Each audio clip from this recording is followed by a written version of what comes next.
గచ్చిబౌలిలోని prism పబ్లో కాల్పుల ఘటన కలకలం రేపింది. శనివారం రాత్రి దొంగను పట్టుకునేందుకు వెళ్లిన సిసిఎస్ కానిస్టేబుల్ వెంకట్ రామరెడ్డిపై దుండగుడు 2 రౌండ్లు కాల్పులు జరిపాడు. కానిస్టేబుల్తో పాటు పబ్లో ఉన్న బౌన్సర్కు కూడా గాయాలయ్యాయి. గాయపడిన ఇద్దరిని చికిత్స కోసం ఆసుపత్రికి తరలించారు. గచ్చిబౌలి కాల్పుల ఘటనపై మాదాపూర్ డీసీపీ వినీత్ కుమార్ స్పందించారు. బత్తుల ప్రభాకర్ అనే పాత నేరస్తుడు ప్రిజం పబ్ దగ్గర పోలీసులపై ఫైర్ చేశాడని తెలిపాడు. ఈ ఘటనలో వెంకట్రెడ్డి అనే కానిస్టేబుల్కి గాయాలయ్యాయన్నారు. చిత్తూరు జిల్లాకు చెందిన Battula Prabhakar most wanted criminal అని, అతనిపై 75 నుంచి 80 వరకు కేసులున్నాయని చెప్పారు. నిందితునిపై రాబరీ కేసులు కూడా ఉన్నాయని తెలిపారు.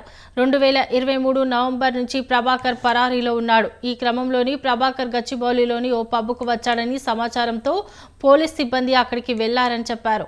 పోలీసులను చూసి ప్రభాకర్ కాల్పులు జరిపాడని, నిందితుడు కాల్పుల్లో సిసిఎస్ కానిస్టేబుల్ వెంకటరెడ్డిని గాయపడ్డారని తెలిపారు. వెంటనే అప్రమత్తమైన పోలీసులు నిందితుడిని చుట్టుముట్టి అదుపులోకి తీసుకున్నారని, అతని వద్ద నుంచి 2 తుపాకీలను, బుల్లెట్లను స్వాధీనం చేసుకున్నామని తెలిపారు.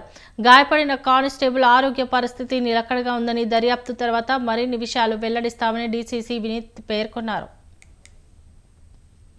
మనకు బత్తుల ప్రభాకర్ అనేవాడి గురించి ఒక ఇన్ఫర్మేషన్ వచ్చింది.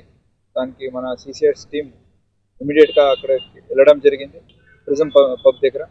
అలాగే అతన్ని గుర్తించి ఇమీడియట్ అతన్ని పట్టుకోవడం జరిగింది. ఈ పట్టుకోవడం క్రమంలో అతను ఇమీడియట్ అతని దగ్గర ఉన్న ఫైరామ్తో మన టీం మీదే కాల్చింది చంపాలని. మన వెంకటరెడ్డి అనే హెడ్ కానిస్టేబుల్కి గాయాలు తగిలాయి. ఇమీడియట్ అతనికి షిఫ్ట్ చేయడం జరిగింది. అతని లెఫ్ట్ ఫుట్కి ఒకటి పెల్లెట్ తగిలి ఇంజురీ అయింది. Is out of danger now.